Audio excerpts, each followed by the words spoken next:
Welcome into the Bears Coaches Show with head coach Matt Nagy, brought to you by Whipley CPAs and Consultants. Jeff Joniak with you until 8 o'clock tonight here on News Radio 105.9 WBBM. Thanks for joining us, everybody. Coach Nagy here until the bottom of the hour.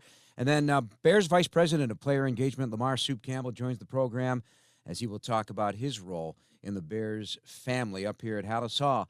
Matt, good evening. It's been a long time since that emotional 20-9 win in Vegas on October 10th, and I think you and I spoke at that time. You felt it was going to be a landmark win for a lot of reasons, and what has happened since can be demoralizing to the entire building.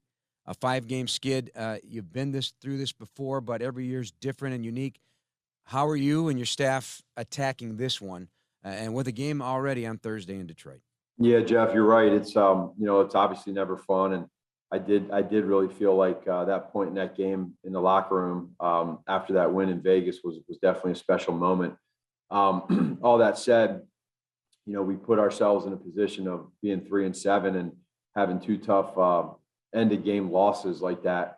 But what it does is it challenges each and every one of us in a lot of different ways. We all can handle it different ways, and so the only thing that we're allowed to do or can do and want to do is continue to just get after it as a team and fight. And again, you've heard me say it for many times, is it takes that one win. And there's other teams right now that are on win streaks, and there's a few other teams that are on losing streaks, and it's how you handle that. And when you do get that one win, it can jumpstart you for different reasons, and you never know how it goes. But you got to get that one win. And the last 2 games, we just haven't finished. It's everybody. It's collectively. It's not just the defense at the end. It's the offense at the beginning, in the middle, and other places. And it's all of us together. Special teams, coaches, everybody. And that's where we got to recover and get that win. You make a good point about the beginning, the offense at the beginning, because it seems like that's been the struggle, the offense, and then they click in, but then the defense loses its mustard. It's frustrating, I'm sure. It's frustrating to watch and see it unfold right before your eyes. Yeah, and you brought it up earlier. You talked about Vegas. That was the difference of the Vegas game, was we had all 3 phases playing complementary football. The last several weeks and during this losing streak, we haven't had that, and it's difficult, to be able to match up with all 3 phases. And so any way you look at it, across the board for us, is we talk about just do your 1/11th, right? Everybody says that. We talk about just make sure that you're doing what you can do to help the team win, coaches, players, everybody. So the one good thing for us is that it is a quick turnaround. It is a short week. And so you're able to, the only thing you can do, Jeff, is move on to the Thanksgiving Day game against Detroit and a division opponent. And so our guys are going to be ready for that. That is the story of the National Football League. I know fans, and when you get asked a lot of questions about where the team is at, where you're at, thinking, and you don't have the luxury to dwell on what's happened. You only can look forward to fix, because you have to stand before your team every week, and we can sit here and you can take hits on what happened. As a head coach, you can, look at things that went south at the worst possible times and everything that went into it. And that's really the rub of being a head coach and the CEO of the football team on Sundays, or in this case, Thursdays, isn't it? It is. And, when the game ends yesterday and you have a short week, you're already kind of somewhat prepared with your staff of trying to stay a little bit ahead, but you have to be able to squeeze the video in of what you just did on tape on yesterday's game. But then you got to also, the only thing you can do on a short week is move forward. That's it. And you got to worry about today. And so, today has been a busy day for our coaches, and here we are tonight and getting ready for tomorrow already. So the same for the players. The players have a physical game and lots of bumps and bruises, and so we got to be able to now be smart with how we handle these next 48 hours before we take off and get to Detroit. You're constantly telling players to forget about what happened and move on to the next play within the course of a game. I know, as a football fan of significance myself, I'll lay in bed at night thinking about the what ifs. I have that luxury. You go through everything.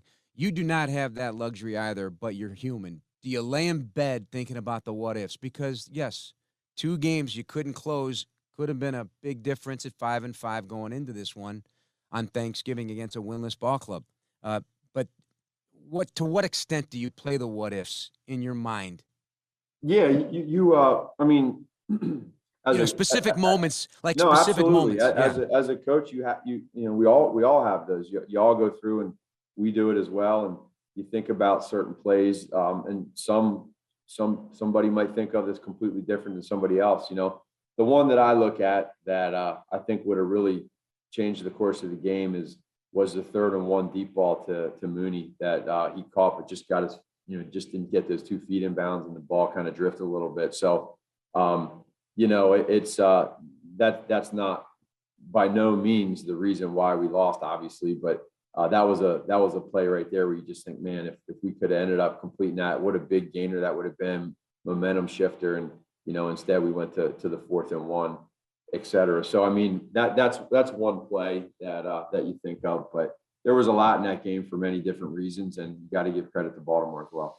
You got to feel for guys like Roquan Smith and obviously Robert Quinn, because they played their hearts out, and they have been all year. It's nothing new.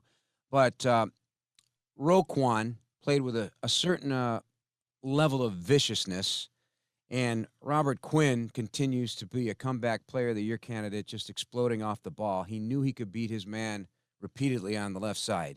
No disrespect to Alejandro Villanueva, but that was a mismatch in favor of Robert Quinn. And you see the emotion they poured into it.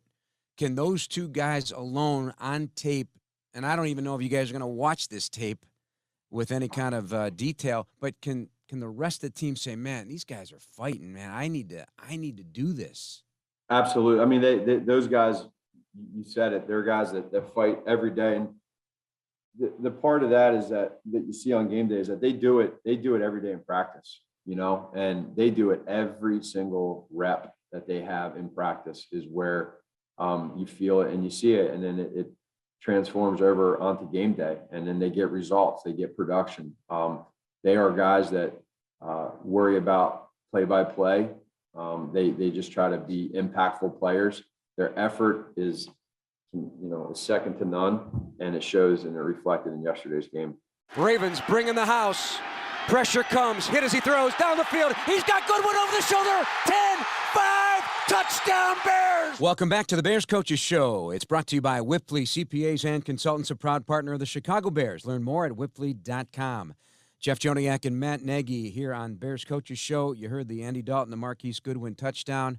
Break it all down for us from the 4th and 11 decision and just that play in general. Well, you got to give a ton of credit to the offensive line, to the tight ends, and our running back to be able to create protection so Andy has enough time. I mean, that comes down to a split second to where you have to be able to get that throw off there and cover zero. Their defensive back was about 10 yards off, and he knows that the ball's got to come out. And I thought that Marquise did a great job of setting them up, acting like he was going to kind of stop there at 10 yards and then took off. And Marquise is so fast. Andy put it up at just the right time with enough air, and I'm sure that ball felt like it was in the air forever to Marquise. But he made a great catch, took it in for the score. And again, that's a defense that we were prepared for, and the guys were awesome at executing it. That's his 15th 40-plus yard touchdown in his career. He's not been. It's a 7-year career, so that's a lot of math right there. Big plays, and maybe more ahead for Marquise Goodwin with that Olympic speed. The difference on that one, he's tracking that ball. The Demir Bird shot down the field, he's got to get to that spot. It was thrown to a spot, he's got to go chase that ball down. What's harder for a receiver, the tracking or the chasing? They're probably equivalent. The first one to Demir, it was just a little long with the throw, and Demir probably wishes he had just a little bit more. But I mean, those are the ones where you stay up at night the night before the game hoping to get that opportunity. And I think we all felt it. Oh man, again, knowing that they might go cover zero there, and that the guys made a great job of throwing and catching. They just missed it, so that luckily we had a second chance, and on a big time play like you said on 4th and 11 to be able to take the lead. Your job is to win games, and your job is developing Justin Fields for now and in the future. So Andy Dalton comes on our post-game show on WBBM, and I said, man, you've been through a lot. How do you process it all? And he said this: I'm in a great place. And what a thing to say for a veteran. We know, I mean, he's competitor. We know he cannot feel great about the position he was put in coming here and how it's all transpired, but he goes out there and gets the team on the board, puts him in a position to win on a moment's notice. You expect that from a veteran. That's why he's here. But you've got to know him better than we have. I guess you're not surprised by that answer. No, not at all. And I mean, if there's for all of everybody, all of us, myself included, and just for everybody to be able to see in this business and really just in life in general, the positivity that someone like Andy brings to his position, to his role, him as a person. He's authentic, he's real. When he says that, he means every bit of it. He is in a great position. He understands why things happen and everything. And then I think, that when you handle things the right way, you do things the right way. You always talk about, great things happen to great people. And yesterday, it's unfortunate we didn't come out with a win, because Andy will be the first to tell you that's the only thing that matters. At the same point in time, he really helped us and gave us a chance there in that situation to help us win that game. And so, that's why we're fortunate to have him on this team. And I just have a ton of respect for him. He may very well start for you on Thursday. We'll know more probably tomorrow. What's the status right now this evening of Justin Fields? Yeah, you're right. It's getting an understanding of where he's at, and who's definitely in some pain. And so we'll continue to work through, how he feels, what the deal is that's going on with him from the injury standpoint with the ribs. And then really every hour, every day that passes, we got to decide, okay, where are you? And that includes him, that includes us, that includes the doctors and trainers, and decide what's best for him and for us. Have you ever had a rib injury as a player? I have not. I just had shoulder injuries, but I never did. I have talked to people that have had it, and I know, just like I said this morning, it's sometimes the simplicities of life that can hurt you just with breathing and laying down and sleeping and those type of deals. So it sounds like it's never fun. Bang, bang, boom, boom, 2 catches, Jimmy Graham, and then the bubble screen out to Darnell Mooney. Break that play down as well for Andy Dalton, because that really got the sideline jumping in emotion. And Jimmy Graham's emotion was felt right away after that catch. That's what he brings. Your 2 veterans brought what they're supposed to bring in that situation. Without a doubt. I think it was interesting because you have that first play on 1st and 10 where Andy comes back his first play and throws a nice ball to Jimmy, who was physical at the top of the route, caught the ball, took a nice hit, protected the football, and then showed his emotion and his passion, right? That got the sideline going. Very next play, we come back on the RPO, and we hit Mooney. But the best part of that play, other than Mooney's decisive running and speed, was the absolute perfect execution of the blocking of the tight ends out there, of being able to do that, just as we asked them to do. And that's what happens. It was really, really neat to see. And then for Mooney to score like that, we just felt like, okay, great.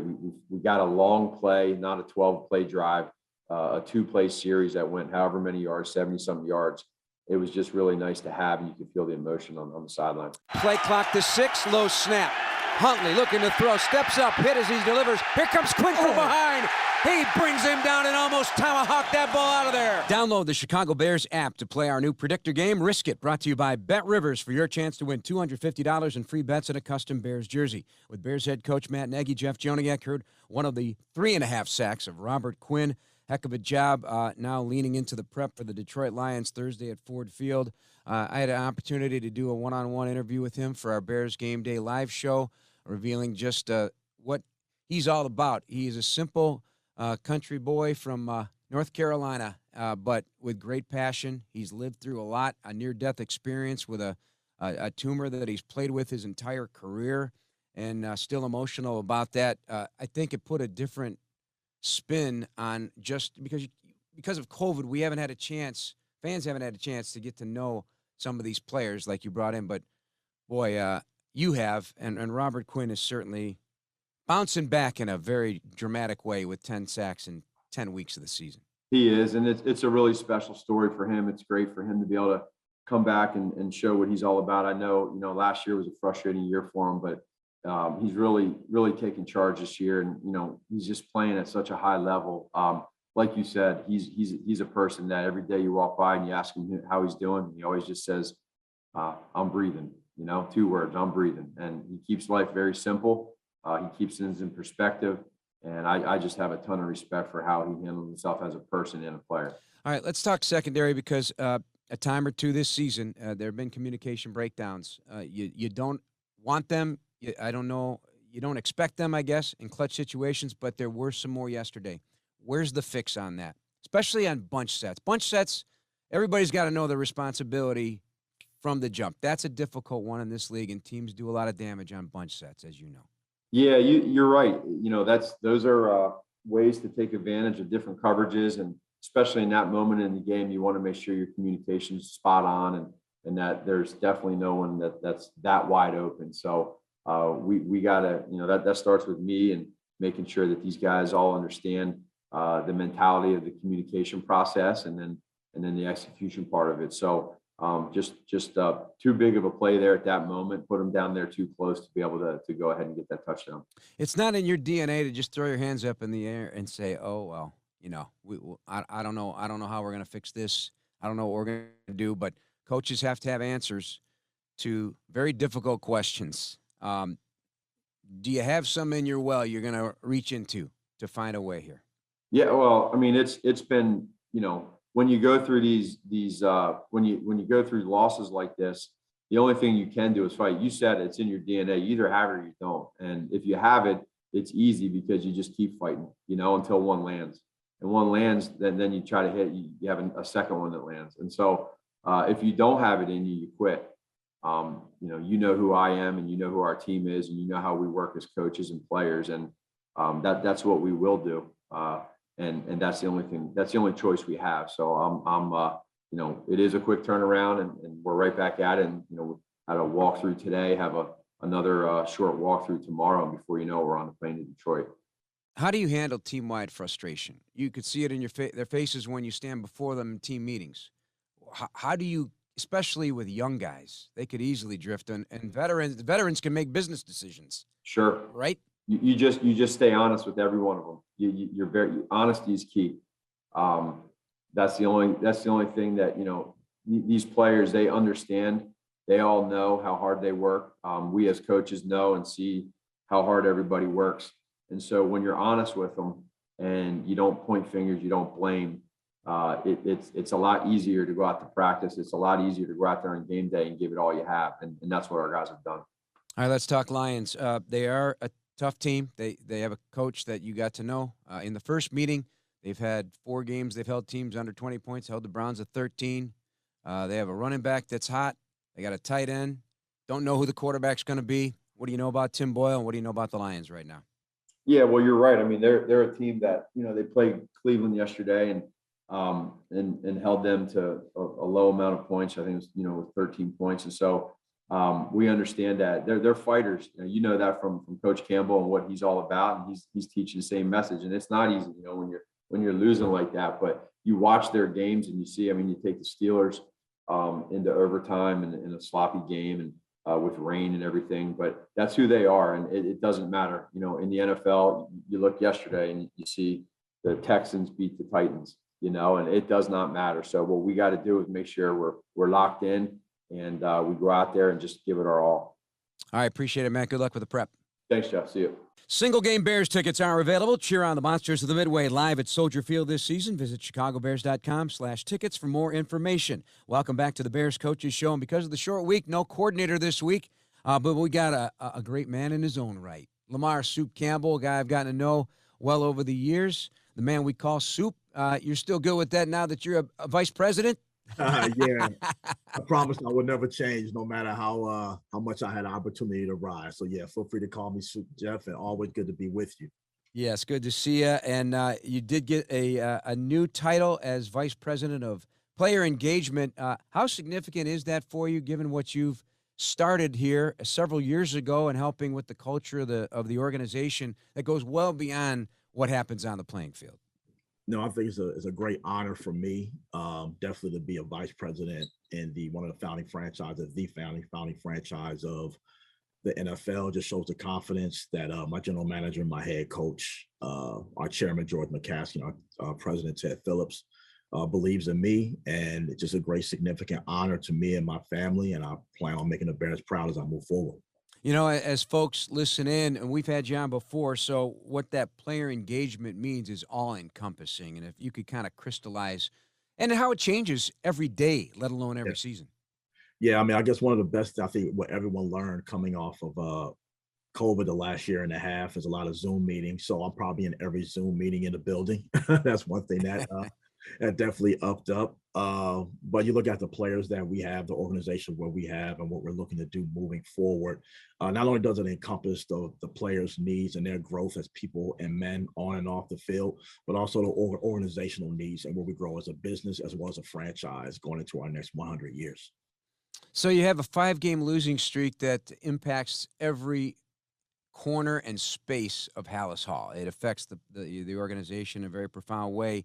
So when you deal one-on-one with the players, you played this game at a high level as well for the Detroit Lions. You played at Wisconsin. You know the game. You are able to relate to these guys in a very unique way.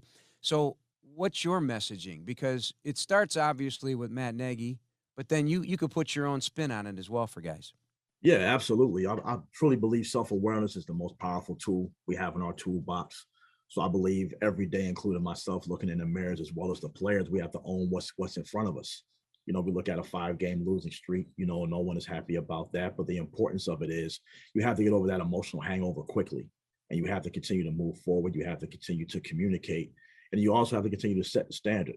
You know, you can't manage the impressions of everyone else. You have to be the person that we brought you in to be in this Bears organization to get the ship turned in the right direction. You know, do you have, like we're all fans of the game. So I just asked this to Matt on the coaches show before you came aboard here.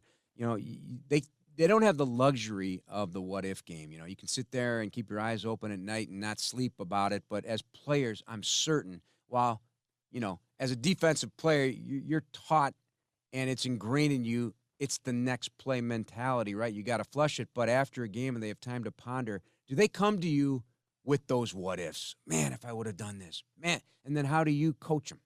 Yeah, absolutely. You know, one of the things that I've learned is time is a thief, and when it takes, it keeps. Right. So Wow. we have opportunities every day. You know, I play for the Detroit Lions. We have a chance to go and play in front of the entire country this Thursday. And I know how Lions organization runs. They're going to be prepared this week. They play on Thanksgiving every year. They have a 3-game schedule, and we have to decide right now on our Thursday what we want to be as a football club going there. So it's always about seizing those moments. You have to have that next play mentality. You have to have the mental fortitude to move on to the next one. And, you know, smooth seas never made a skilled sailor. So, you know, we have to get back on the right track. We've learned from our mistakes. We have to continue to move forward and own it, and continue to get better as we continue the rest of the season. You got to lay that one on me again. Time is a thief. Give me it one more time. That's a beauty. When it takes, it keeps. Wow. I love that. I'm going to ponder that one all day long because time is not something I have a lot out of to ponder. So I got to get to work as well as you guys do. All right. You got some guys that are dealing with some really significant interruptions in their play. And the first guy my heart is really heavy for is Tariq Cohen. He's not been able to get back active on the field from a significant recovery from last year's ACL. He is vibrant. He's full of energy. He's always got a smile on his face when he's around the fellas. Have not spoken to him directly since that injury because of the COVID situation, but where is he at mentally, and does he come to you to try to navigate this? Because as we know with players with injuries, it's a lonely journey on that recovery. Yeah, you know, I think just being a former player, you know, I think understanding that experience is not only, you know, transactional, but also transferable when I speak with Tariq. You know, I know what those injuries feel like. Tariq was part of my first rookie class. Only 3 of us remain of that rookie class, myself, Tariq, and Eddie Jackson. So wow, relationship is strong. And he's in as good a place as he can be, right? Everybody heals a little bit differently. But the energy he brings, he's still Tariq. You love that about him. I'm looking forward to getting him back on the field. But the conversations are deep. You know, you have to understand that when you're mentally injured, when you're injured on your knee, it becomes a mental injury, right? Just as much mental as it is physical, right? So to see him in that positive space makes me feel better and better that he's going to get back on track as soon as possible. And that's really where it starts mentally. If you say you can, you will. Not only that, dealing with his own personal tragedy as well. Absolutely. Absolutely. And I think that's what some people don't understand is that a lot of people see the product on Sundays, right? And as a servant leader here with the Bears, I know that there's not a one size all fits approach to supporting our players. Every player is going to have different things that affect them in different ways. And our Chicago fan base a lot of times sees what happens on Sunday, but Monday through Saturday are really the most critical days of the week for a player, mentally, physically, and emotionally. So the way he's been able to handle that, continue to be a phenomenal teammate, continue to grow to be a phenomenal man. Did a great job last week, supporting his community and giving back. I think that speaks to the character of when we drafted Tariq and the character of the man he will be when he gets back healthy and helps us win ball games. You talk about that rookie class that you are a part of as well. It's a reminder to every player that walks through that building, through the doors, that this is a quick turnover league, isn't it? Absolutely. And do you share that message with these guys? Do you share that? Absolutely. Absolutely. Time is limited in this game. You're always a play away from potentially never playing again.